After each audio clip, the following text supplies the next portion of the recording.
Bless This Mess in the True Crime Podcast. I'm Kara here with Stu. Say hey, Stu. Hey. We just wanted to say a big thank you to everyone who is listening. And if you are new around here, we have now developed a porch theme for our podcast, just FYI. And a new drinking game. No. Based on if somebody says porch. Okay, yeah, porch. Anyways, we're just out here on the porch, our theoretical porch. We're actually in our closet. It's our recording studio, where we talk true crime and whatever else comes to our mind. Now, every week you will get a full case, just a rundown of the show. You'll get a full case on Thursdays on the main feed. If you're on certain levels of Patreon, you get it on Wednesdays. Now, every Monday there's a little less mess, and those are our quick little mini-sodes you can finish on while you're driving to work. And now we want to give a huge shout out to our new patrons and people that also just upgraded when we announced all of our new tiers and benefits and things like that for keeping this porch light on, Stu. Keeping electricity going? Yes. Do you have the names? Of course I do. Okay. If Stu pronounced them wrong, it's his fault. It is not my fault. There is Amy Lynn, Rachel, Tommy, Lisa, Karen. Shouldn't you do last names? It could be anybody. Well, I don't know if they want their last Okay. names. Well, I can do last names. Okay. They're not here in the emails, though. Okay, then just keep going then. Now you done messed me up. I think I stopped at Karen. Karen. Mary Jo, Shonda, Gilson. Shout out to Shonda. Been around Quite some time. Yes. Gilson. Cece. Nikki, Lisa, and there's Linda. Stu, you had one job. Well, I turned my phone and things happened. So then I had to go back and search the emails on the fly. Okay. Because the Patreon app doesn't. It's not very good at listing them. Not through the app. No, I'd you're going to have to website. keep better at keeping track. Yes, I'm going to have to go to the website, pull everything. Yeah. And our last member that signed up yesterday was Salisa. So thank you, everyone. And as you can see, as much as we're trying to get our shit together, we're not quite there, but we're moving in that direction. So we want to, like I said, we want to thank all of our patrons. And if you want to come hang out a little longer, we've got the weekly pour on the porch, which is where we drink. Yeah, every time you say porch. Oh, okay. We have the weekly pour on the porch. So each week I share a drink that we will be drinking while we record our Friday episode, which used to be Shoot the Poo, is now Sittin', Sippin', and Bullshittin' over on Patreon. And if you want to kind of see what that's all about, we did post the first episode last Friday or 2 Fridays ago, I think. If you want to just see and you kind of hear a little bit more about the changes we're making with the podcast. Have made. We're still in a closet.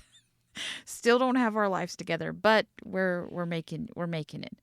Now, if we'd really appreciate if you guys would subscribe to wherever you get your podcasts so you don't miss an episode. Also, rate, review, that would be really helpful. And then you can follow us on social media so you don't miss new cases. The drinks, I do post them on Fridays on all the social medias. It's at Bless This Mess Podcast is all the handles on TikTok, Instagram, and Facebook. And then I share our dinners each night. And my new thing's been, I've decided I like to just tie in the true crime because I really like to talk about true crime cases. So while I'm plating our dinners or cooking them, I've been sharing little short true crime stories. Little tidbits? Little cases, yeah. And I'm thinking about doing some other things, like maybe just fun facts or something like that about true crime. So yeah, so go check it out. And I think that is it. So let's go ahead and grab our mason jars and get into it with this case out of Texas. Today we are talking about a 21-year-old Southern girl named Mary Virginia Carpenter, though her loved ones, her friends, and pretty much everyone who knew her just called her Jimmie. Now, Jimmie was bright, popular, and incredibly ambitious. She had a smile that could light up a room, which is never good. Never good in a true crime case. It's never good, no. And a work ethic to match. But on June 1st, 1948, she boarded a train out of Texarkana stepped off into the Texas night at her destination, and literally vanished off the face of the earth. Nobody has seen this girl since that night. Now, the messiest part of the story, we got a tangled web of suspects that includes a local cab driver with a highly convenient memory, a mysterious cream-colored convertible that may or may not have even existed, a late-night timeline that completely falls apart under scrutiny, and potentially a terrifying connection to one of the most infamous unidentified serial killers in American history. To understand the tragedy of what happened in Denton, we have to start back home in Texarkana. Jimmie was born and raised in a tight-knit community. Her family loved her fiercely. She was the kind of girl who was active in her church. She had a massive circle of friends and was deeply devoted to her mother, Hazel Carpenter. I love that name, Hazel. It's Yes. such a good name. You want to have another baby? No. I Hazel? just was telling Stu today, like, I go back and forth, and then I'm like, no, I'm tapped out today. Today's Too much fun with the four we too already have. much. Yes. Now, Jimmie wasn't just planning on staying local and settling down right away, which was a big deal for a young lady back in the 1940s. Yeah, that's a huge deal back in the 40s Yeah, to want to be have a career. Yeah, she had big dreams. She had already completed some schooling, but she wanted to become a laboratory technician, Kara. I know. I like Jimmie, you know. She had ambition, some Yes. drive. She wanted a real career in science, which brought her to apply for the summer session at Texas State College for Women, known today as Texas Women's University, or TWU,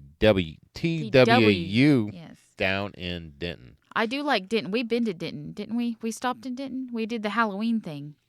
Yes, we drove up for the Halloween thing when we stopped at Peppa the Pig Park. Oh, yeah, we did Peppa the Pig. I like Denton. It's real fun at Halloween. They go all out if you're ever up in that area. Now, Denton is a good distance away from Texarkana, about 200 miles west. In 1948, making the trek meant boarding the Texas and Pacific train. It was an exciting new chapter for Jimmie. So on the morning of June 1st, Jimmie packs up her entire summer wardrobe, her books, her personal papers, her entire life into two massive, heavy, flat-top trunks. Now, because it's important, we're going to talk about her physical appearance for a second. Because if you saw Jimmie walking down the street, she stood out in a crowd. She was petite. She was about 5'3", 120 pounds, with dark brown hair and striking hazel eyes. But there were two incredibly distinct things about her on that specific day. First, she had just spent the previous weekend out in the Texas sun, so she had a severe, painful, bright red sunburn stretching all across her shoulders and her neck. Which we have experienced ourselves. Whenever I read that part, I was about her having this sunburn, and this was like this is going to be a major thing in going forward in this case, because it's such a distinct thing that happened to her that you would be like, wow, like what happened to you? Because this happened to us coming back from our honeymoon, because we went fishing on a boat and we had in Costa Rica. And we forgot to reapply. We forgot to reapply, and we highly underestimated. We should have been not just wearing sunscreen, we should have been covered up. Yes. And I've learned my lesson ever since, because we caught a fish and we brought it back to the hotel, and they were going to, they did cook them. They cooked it for us, and we couldn't even stay and eat it because we were so sick and like miserable. And then I remember us going through customs, and the guy was looking at us. So it was that's a very important detail. Drink. About this, that she had this very distinct sunburn going on. On top of that, I can't even imagine June on a 1940s train car riding with this sunburn for 2 hours. I don't know if the train... With no AC? Yeah, I don't know if the train ride was 2 hours or if it was like with stops. I don't know. If it was 4 to 6 or 8 hours? It could have been, because let me tell you what, you try to book that Amtrak right now, they'll just, it'll be like, oh, we'll get you there. You're just like, I'm just going 3 hours away to Houston. That'll be 17 hours, and it'll cost $4,000. Yes, if you want the little roomette. Yes.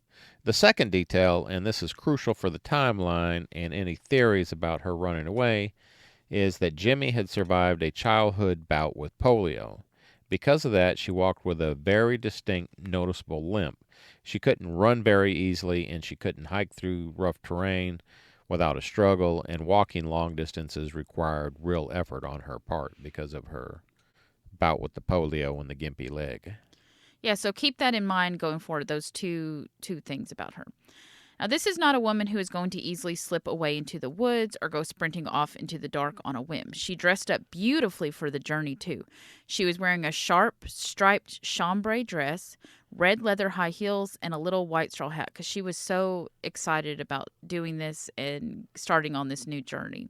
She looked like a classic, proper Southern co-ed ready to conquer the world. And I love her outfit that she had. She just like... Did you try and look it up and see what it actually would have looked like? Yes. It's definitely something. Besides the heels, I would wear ballet flats, but I would definitely wear that because, I'm a dress girl still. Yes, I know. As long as it had pockets. Yes, as long as it had pockets, we're good to go. Jimmie kisses her mother goodbye at the train station. She promises her mother, Hazel, that as soon as she gets there into Brackenridge Hall, she will sit down and write her a letter because not everybody has a telephone back then, Kara. There's not some, because her mom probably didn't have a telephone. The school probably had telephones. She might have been able to find one at the school, call back to her mom. That's why I'm guessing she told her she would write her a letter. Which that's very daunting for a mother. You just sent your kid out with got the bad leg and everything off 2 hours away, and now you got to wait 5 days. And you got to wait for a letter to come. Maybe yeah, 10 days for a letter. That's scary right there. So Hazel watches her daughter board the train, handles the baggage check for the 2 heavy trunks that she has, and she watches the steam engine roll out of Texarkana. But the journey doesn't go smoothly. The train suffers multiple delays along the route. It's supposed to arrive in Denton in the afternoon or early evening, a normal time for, someone like Jimmie arriving alone, a young woman. She'll be able to navigate an early afternoon, early evening when it's still light outside, because at this time of year around here, it's freaking light till near 9 p.m. But as the hours tick by, night falls. By the time the train finally screeches to a halt at the Denton, Texas and Pacific station, the clock reads roughly 10 p.m. So it's definitely pitch black at this point. It's humid. The station is mostly deserted except for probably those few people coming off that last train that came into Denton, the few passengers left going there. Yes. Jimmie steps off the platform into the dark. She has her hand luggage, but her 2 massive trunks are unloaded from the cargo car onto the platform. She needs a ride to the campus, which is a couple miles away. Luckily, parked right outside the station is a local taxi, and the man behind the wheel is 22-year-old local driver named Edgar Ray Zachary. In many of the early newspaper archives and true crime write-ups, you will see him referred to by the pseudonym Jack Price, but his real name was Edgar Ray Zachary. Zachary sees this young woman struggling with her luggage, steps out, and helps her load those heavy trunks into his trunk and back seat of his cab. Jimmie, wanting to get down to the college, as quick as possible, she readily accepts this ride. She jumps into the passenger seat and gives him the destination, which is Brackenridge Hall at the Texas State College for Women. The taxi pulls away from the station. Now, the drive from the train station to the TW campus isn't long, maybe 5 to 10 minutes at most, even back in 1948. Zachary drives her through the quiet streets of Denton, because, again, everything's shut down at this point, pulls up directly in front of the Brackenridge Hall, the dormitory where Jimmie was assigned to live for the summer term. But here is where Zachary's story starts to take a sharp turn into weird territory. According to the statement he later gave to Texas Rangers, as he and Jimmie pulled up to the dorm, Jimmie suddenly realized that the campus baggage depository, which is the secure room where the students had to check their heavy luggage, was already closed and locked tight for the night because it was already past 10 p.m. Right, which makes sense. The school wouldn't keep staff working the baggage office that late. I mean, especially it would be normal. In the 40s. Yeah, it'd be normal hours. But Zachary claims that instead of dragging the trunks out, leave them on the porch, or bringing them inside the dorm lobby for the night, Jimmie looks at him and says, "Hey, I don't want to lug these heavy trunks up to my room tonight just to turn around and bring them back down to the depository tomorrow morning. Why don't you just keep my luggage in your taxi overnight, and you can bring it back to campus for me tomorrow?"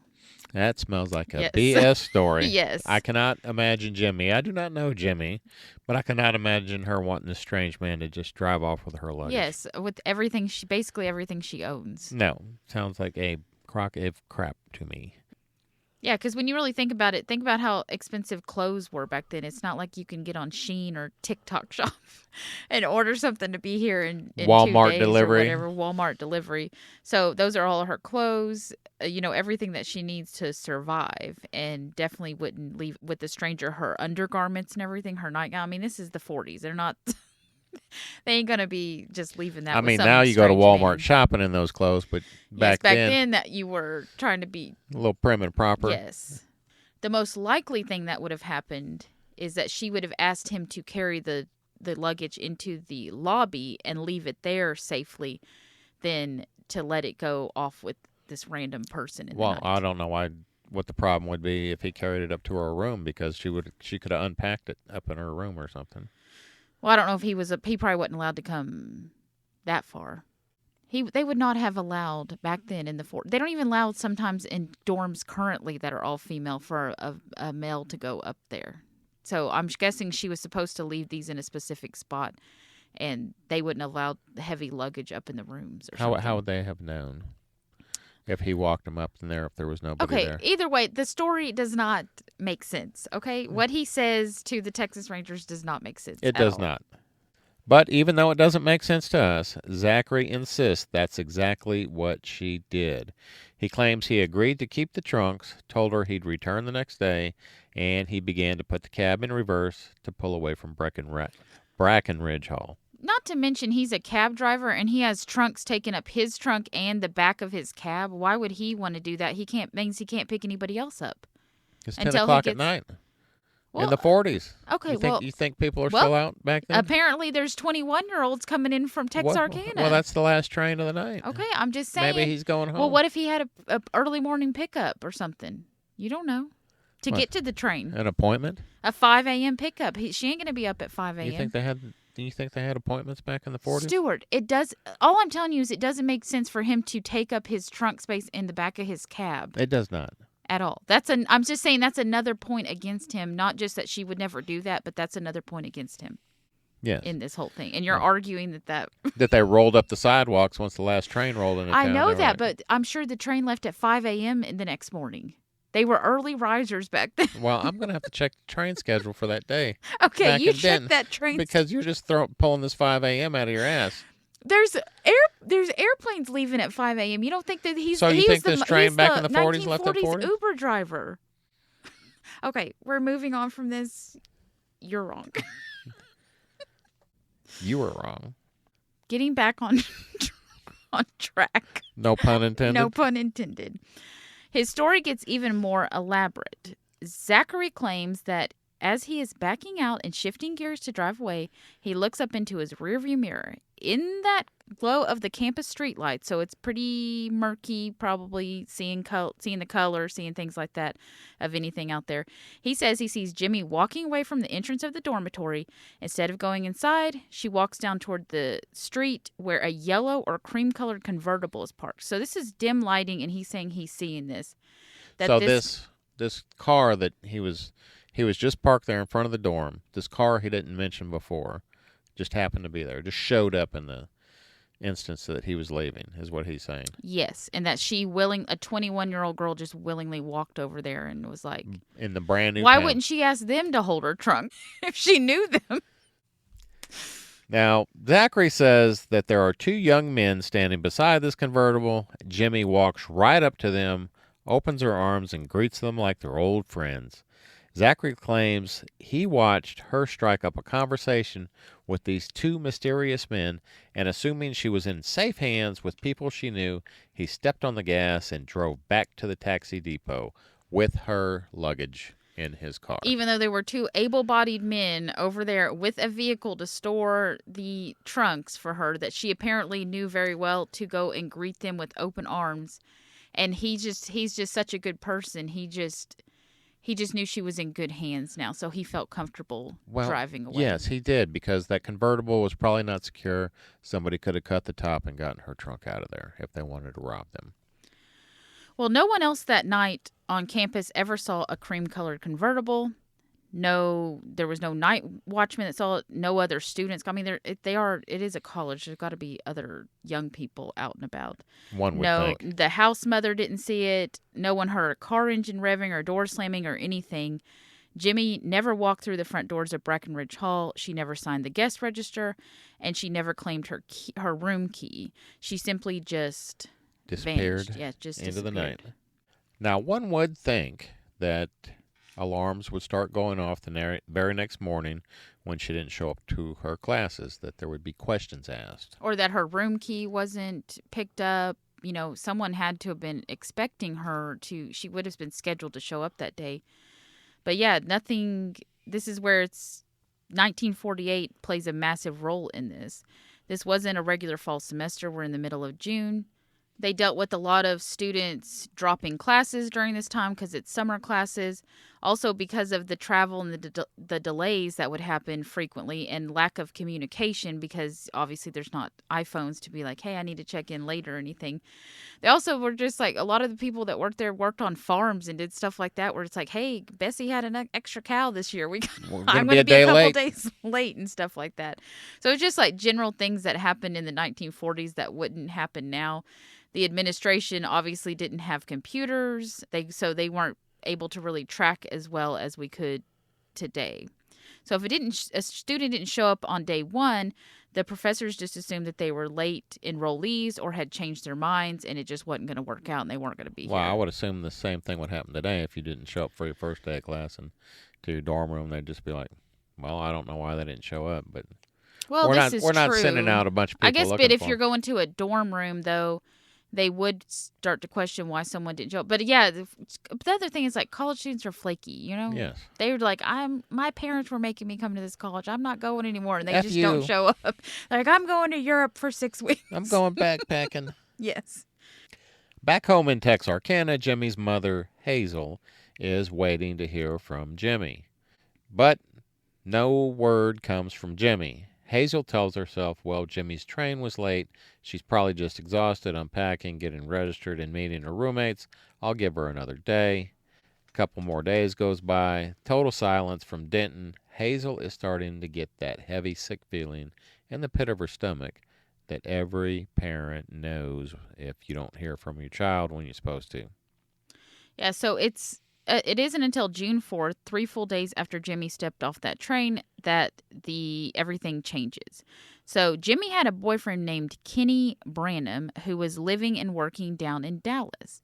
Kenny was crazy about Jimmie. They had a plan that he was going to drive up to Denton on the weekend to visit her once she got settled in. Kenny had been trying to call the dorm office at Brackenridge Hall for 2 days just to hear her voice, but the staff kept telling him they couldn't locate her. So we did have at least somebody that was a little bit closer, because Dallas is about 45 minutes from Denton or so, 45 minutes to an hour. It is now with the interstate. I don't know what it was I don't know. then. Back then in 48. It's closer than Texarkana, so yes. Yeah. So there was someone at least in the area that her mom probably felt at least a little bit better that she had someone there that was closer to her to be around to help her out. Right. And Kenny's getting worried. He calls Hazel back in Texarkana. He says, Miss Carpenter, have you heard from Jimmie? He's been calling the college. They can't seem to find her in the directory. And this is the exact moment that Hazel breaks down. She dials the university register directly. Yeah, and she doesn't get any further than Kenny gets with it. They cannot find Jimmie. So the administrator on the line looks up the paper records, checks with the house mother at the Brackenridge Hall, and she comes back on and she says, ma'am, Mary Virginia Carpenter never checked into her dorm room. She hasn't signed our logbooks. She hasn't attended a single summer lecture. We have no clue where she is. Yeah, can you imagine the absolute terror that your kid is just missing like that? Yeah, I just can't imagine, because now we're so connected with our phones and everything. But back then you just kind of over here like, 4, okay. 5, 6 days go by and you're like, okay. So you've lost all this time. Hazel instantly contacts the Texarkana police.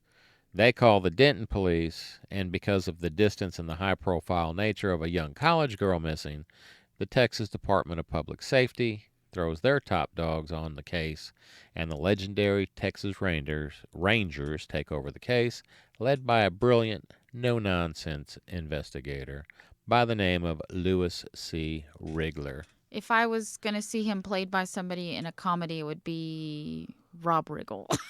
Rob Riggle? Yes. In a cop comedy, yes. So Ranger Rigler, say that 10 times fast, arrives in Denton, boots on the ground, but he is already 72 hours behind the 8 ball. The trail is growing cold. Rain has fallen, tire tracks are gone, and anyone who might have seen something on Tuesday night probably ain't remembering too much by now. I mean, it's a random day of your week. Like, yeah, and here you are on Friday. Yeah. Everybody's getting ready for the weekend. Rigler starts by tracking the very basic logistics, like how does a girl with a noticeable limp move her luggage? He goes to the local taxi companies and asks who picked up a girl matching this description around 10 p.m. on the train on Tuesday. Well, it doesn't take long to find old Edgar Ray Zachary, and when Ranger Rigler and the local detective show up at Zachary's house to question him, they don't even have to look hard for any evidence. Sitting right there in his house, completely undisturbed, are Jimmie's 2 heavy flat-top trunks. Yes, which is absolutely insane that he still has the freaking trunks. Because he was supposed to go drop them off. Yes, he was supposed to. First of all, he was supposed to go drop them off, and second of all, even if he did something, I would probably dispose of the trunks. So of course they ask him, like, why on earth do you have this missing girl's trunks like this sitting in your living room? And he's like, hey, he's not very nonchalant about it. He said, she told me to keep them overnight, and I just got busy with other things and forgot to bring them back to the campus. These 2 coffee tables in your living room, you forgot about them. You had to, again, he had to unload them from his car to pick up anybody else. So there was intent. Like, why wouldn't you unload them go back to the campus? You're like, oh man, I got to unload these. Why wouldn't you drive back to the campus and unload them rather than unload them into your home? One would think. The Rangers haul Zachary down to the station. They grill him for hours. They bring in a polygraph expert. I was surprised to find out that the polygraphs were around in 1948. Now, they were relatively... just as useless then as they are now, Stu. Yes, they were relatively new, and they were highly touted back then. They hook Zachary up to the machine, ask him if he hurt Jimmie, ask him if he killed her, ask him about the cream-colored convertible, yada yada. According to the historical police records, Edgar Ray Zachary passes the lie detector with flying colors. You know who else passed the lie detector test, Stu? Kara? No. Oh. Gary freaking Ridgway, the Green River Killer. He killed 70 women, and he passed his polygraph. They said they thought he was just too dumb to fail it. Like, he was just... But yeah, or he's a psychopath. Well, he passed it. Like, and that was in 2000, or that might have been in the 90s or something like that. But yeah, he killed 70 women and passed that with flying colors, which is part of the reason he was able to kill 70 women, because they just were like, oh, well, he passed the polygraph. He put him back on the street. That. Yeah. So the investigators are completely frustrated. The physical evidence, the trunks in his possession, his story sounds completely ridiculous. As for us, we're not even rational people, and we find it absolutely ridiculous. But the machine says he's telling the truth, and just like Gary Ridgway, they believed it. So without a body, without a crime scene, and a past polygraph, the police have their hands tied. There's not really much else they can do in the 1940s with this. There's no security cameras. There's nothing. No. They are forced to let him go, but the community didn't forget, and rumors started spreading like wildfire across North and East Texas, back in Texarkana, up in Denton, Stu. Even though Zachary was cleared by his polygraph in 1948, your alibi, Kara, is only as good as the person backing it up. Yes. And Zachary's alibi rested entirely on what his wife has said. Yes, you got to be real careful if you're going to do something bad. You got to make sure whoever's giving your alibi, you guys are solid. Like, yes. Either that, or you better be on camera somewhere or have records of some sort. Yeah, so back in 1948, when the Texas Rangers knocked on her door and she told them exactly what her husband needed her to say, she said that Edgar came straight home after his shift. He tucked himself into bed, safe and sound by 10:30 p.m., just a good old wholesome boy. And that was right after the train arrived, would have been the exact time frame that he needed to keep all this tightly locked, his whole story. Because if he was home by 10:30, he would not have time to commit a violent crime, dispose of a body, clean a taxi, and then get back home to his wife. But, Kara, as we know, in relationships, as you go down the relationship path, if things don't work out... all the secrets I'll tell all about the you. secrets I will tell about you. No, we have to make a pact. If this goes defunct, we have an NDA, non-disclosure agreement. Yes. Can't tell about nothing. Decades down the road, when Zachary was older and the marriage had fractured, Kara, his wife sat down with investigators and completely retracted her statement. She confessed that she had lied to the Texas Rangers out of sheer terror and a misplaced sense of loyalty to old Zachary. Yeah, the problem is that anytime a relationship ends, though, is the person doing it because that they really wanted to come forward and tell the truth, or is it because they're mad at the person? But Zachary, he sounds like old Sketchy Edgar. He mofo. sounds like wasn't telling the truth to begin with. So she admitted that on the night Jimmie Carter vanished, Edgar Ray Zachary did not come home at 10:30 p.m. You just said Jimmy Carter. Well, it's oopsie. Jimmie Carpenter. Okay, it's very close. All right. No, it's not. But continue. Jimmie Carter and Carpenter? No. Jimmie? Okay, well, that whenever I say Jimmie, the natural next progression is Jimmie Carter. Did he die? Yes. Okay. Anyway, so she said that he was not home at 10:30 p.m. In fact, she sat awake in the dark watching the clock tick away. He didn't stumble through that front door until somewhere between 2 and 3 a.m., which leaves plenty of time to do some bad things. Now, this leaves a massive 4-hour window completely accounted for. So there's a big old hole in Zachary's alibi. Unaccounted for. You said accounted. Oh, did I? Yes. Well, I had to make you feel better about your Jimmie Carter. 4 hours in the middle of the night with a taxi cab, a young woman who couldn't run away due to a physical disability and a dark Texas landscape. We got this guy with, like we said, 4 hours of missing time now instead of a nice tidy alibi that he was home by 10:30. I'd also like to come back to the sunburn, because if I had a massive sunburn like that, the last thing I'd want to do is go meet up with two guys, and then hug them. Like, that's not happening. Anyways, it gets worse. Investigators started digging into Zachary's background and his life after 1948. It turned out he wasn't just a regular law-abiding cabbie, Stu, just a good old boy. In 1957, less than a decade after Jimmie disappeared, Zachary was arrested, put on trial, and convicted for an entirely unrelated, brutal sexual assault of another woman. So, I mean... the math is starting to math on the Yes, wrong side for old yes. Zachary.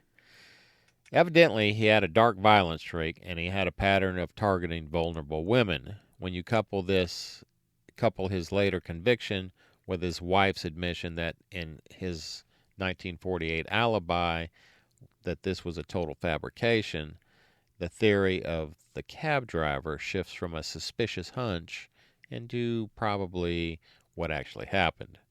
Many modern researchers and cold case enthusiasts believe that Zachary simply invented the story about the cream-colored convertible and the two mystery men as a smokescreen to cover his tracks, throw the Texas Rangers off his tail and what he had done. Because any break in the first 48 hours, the longer it goes from the crime to the investigation, by the time all that evidence is getting lost. Yeah, and hers didn't start for 72 hours. So, I mean, they were just... Then there was from the weather. beginning. Yep. However, not everybody is 100% positive that Jimmie did this, even though he's a terrible human being. There is a second major theory in Jimmie's disappearance that takes us back deep into the woods of the serial killer past out in Texarkana. So this is Jimmie's hometown that we're going to look into, which if you listen to our last episode, this is why we're doing this one. We covered this in depth on the last episode. Yes, this is a tag-on and add-on to that. Because when we talked about Texarkana, we had the Texarkana Moonlight Murders in the spring of 1946, just 2 years before Jimmie boarded that train a hooded guy, a guy wearing a pillowcase with some eye holes cut Yeah, out. very creepy, very disturbing, very Halloween. Yes, he was dubbed the Phantom Killer or the Phantom Slayer, Kara. As Stu likes to refer to him. Yes, and he stalked this border town. He targeted young couples that were parked out on secluded lovers' lanes, attacking them with brutal violence.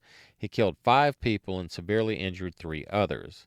The town was under complete martial law. People locked their doors, bought out every gun store, ammo within a 50-mile radius, and lived in absolute terror for about 6 to 8 weeks, I think it was.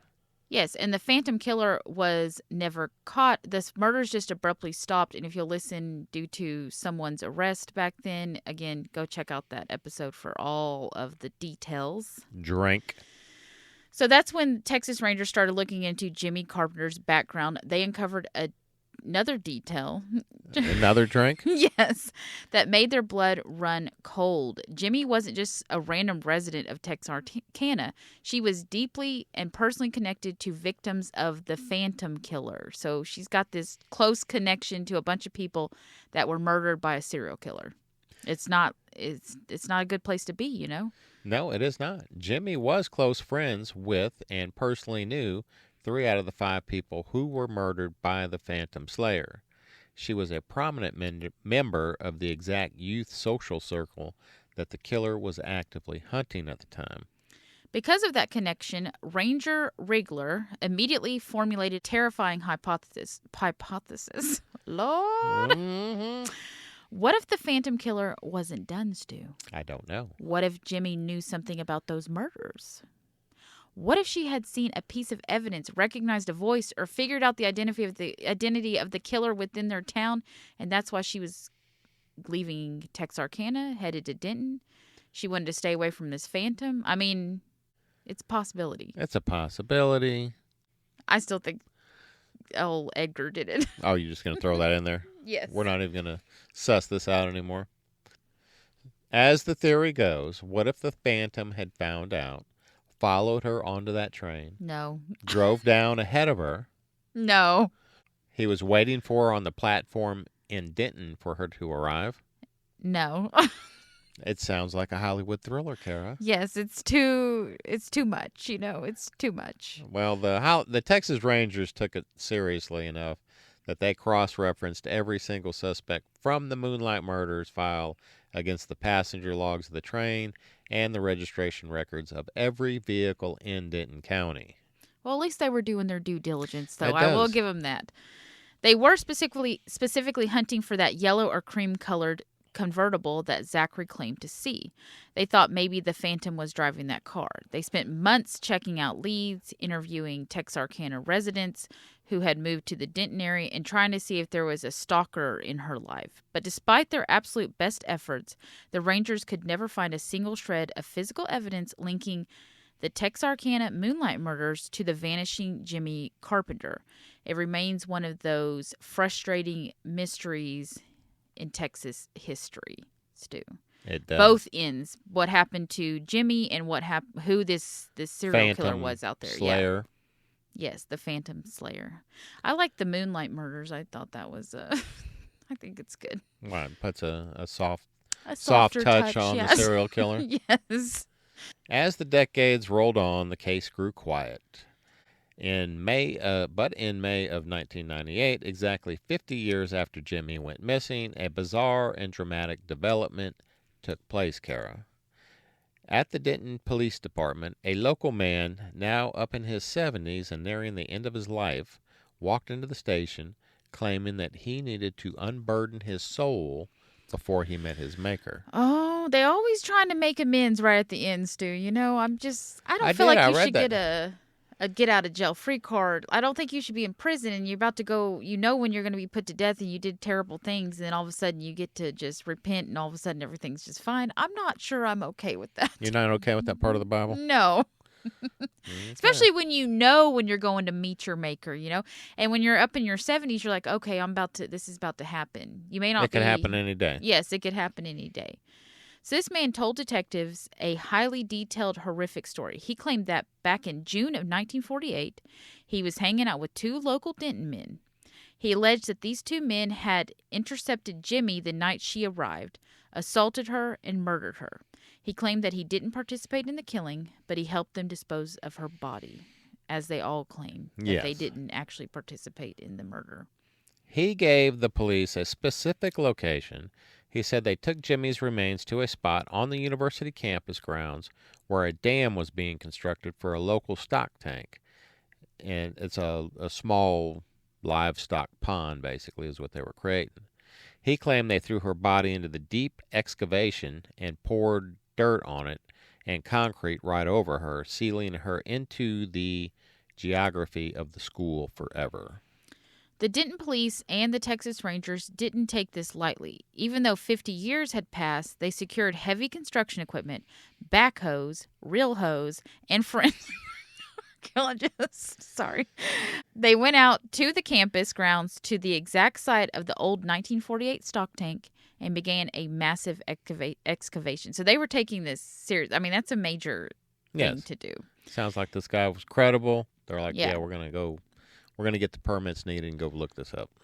They moved tons of earth, dug deep into the bedrock, and spent days sifting through the soil looking for any sign of human remains, clothing fibers, or possibly like one of her red leather high heels, because that might have been one that could have, held up over time. But after days of digging and tearing up the campus, the search came up completely empty. They found absolutely nothing. The sheriff later noted that the two men the informant had accused had already passed away years prior, so they could not be questioned. The informant's story was chalked up to either a false memory, a twisted deathbed hoax, or a legendary local rumor that had gotten out of hand. The holes were covered back up, and the old campus went back to business as usual. Man, if I'd known about this story before, we could have passed by there and seen where that was at. I like to... I like to pass by scenes. I like to pass by a Ted Bundy sorority house. Yes.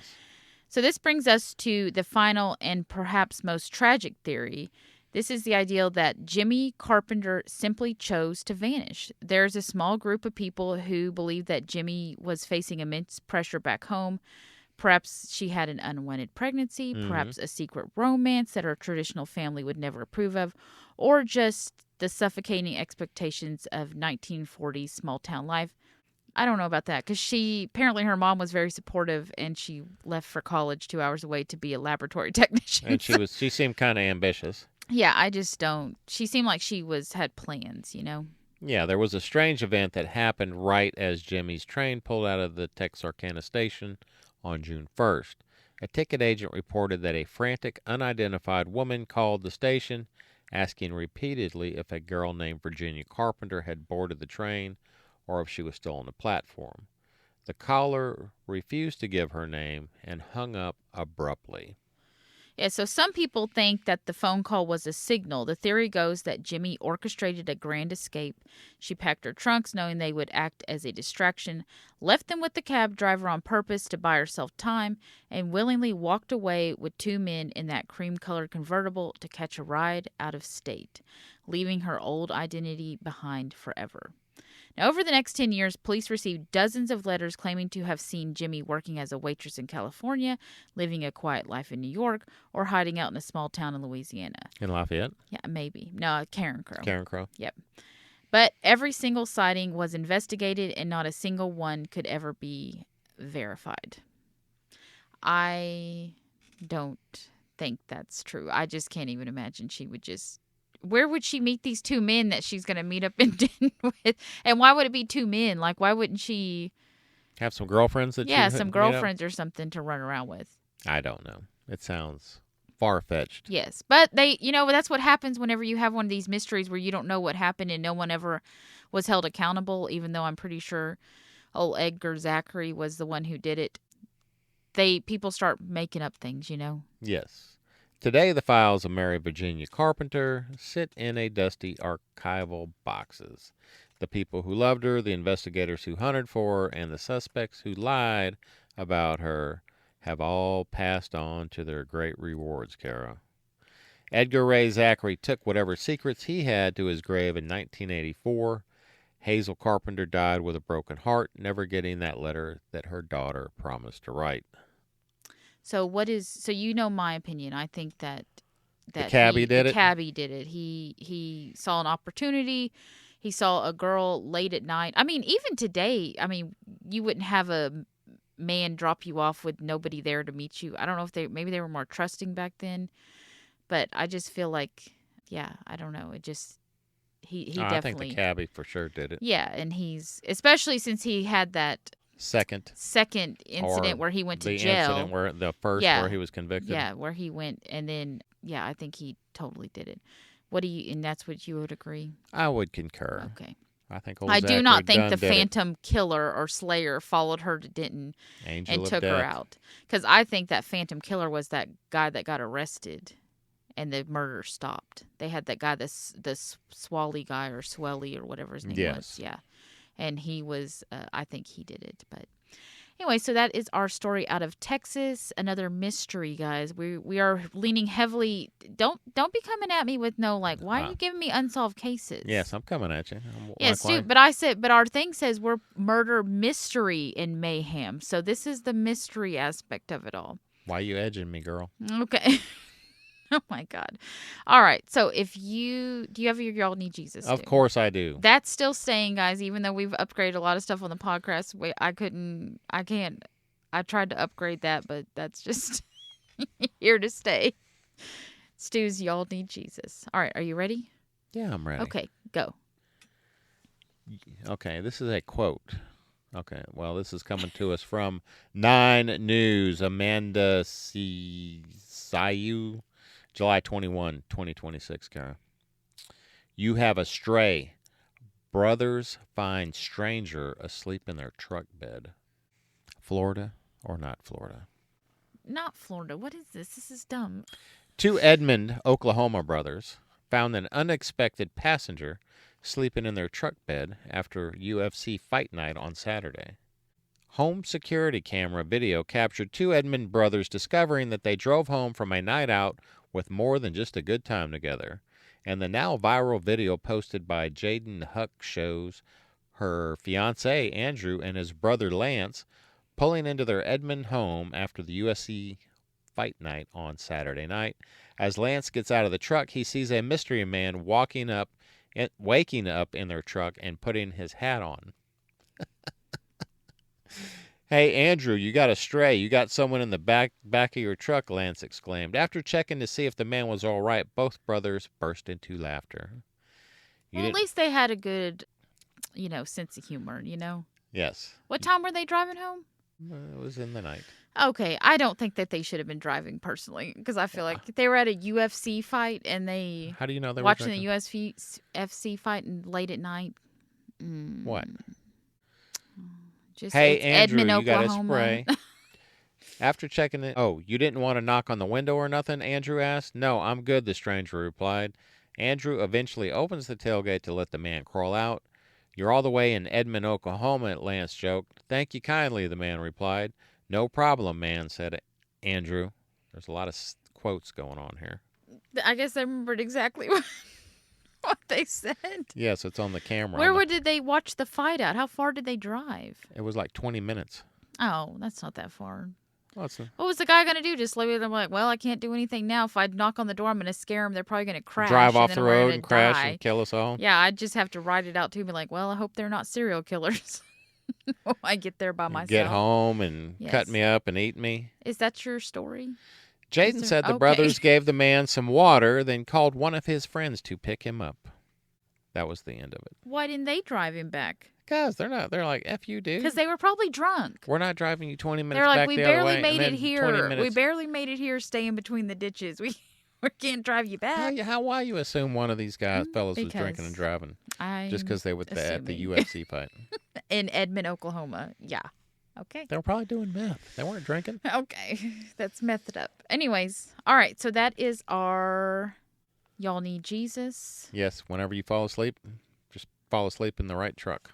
Yes. Make sure that they're nice fellas that aren't going to rob you or murder you. Yes. I think in another version of the story I saw, he thought that was his friend's truck, but it was not. Whenever he went to pass out. It happens.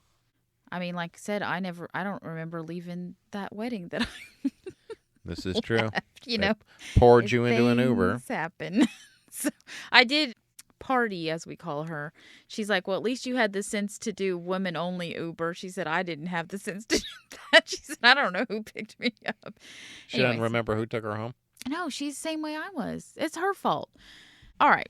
Well, that's it for this week's episode out of Texas. Now, a reminder, if you love our show or want to support us, please take a quick second to leave us a 5-star review on Apple Podcast or Spotify, or really wherever you listen. It will really help us grow our porch, Stu.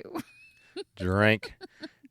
I swear. Just let me have it, Stu. Just let me have my metaphors. Okay? Well, some people have told us that whenever they hear details now, they automatically think drink. Well, I can't do it. Say, I'm at work and I'm sitting there thinking that in my head. Like, I don't even want to say it and stuff. Well, it's like canon law now, because like whenever after the American Pie movie, anybody says this one time, you are automatically required to say it band camp. Yes, that is true. And then also, if you want to join the Patreon or anything like that for Sittin', Sippin', and Bullshitting or all the other stuff we do, go ahead. And there's also, it's really cool. We have a chat now for the porch. We call it the porch chat. And so you can directly, it's almost like a text message to us how it is, and it's our whole group. I can't remember which level, which tier, but yeah, it's pretty cool because we can see people's comments in real time coming into us and we can respond. So that's nice. If you heard last week's episode, I was practicing our new sign off. However, I've changed it because I didn't remember what it was, so I changed it, and so I've been saying something different. So our new sign off is, and this is going to be one going forward, Stu, because this is our upgrade. This is going to change again. Our rebrand. Sure. It is going to be: stay safe, lock your doors, keep your porch light on. Bye, everyone. Say bye, Stu. Bye, Stu. Don't you know it's bad luck to be superstitious, but nothing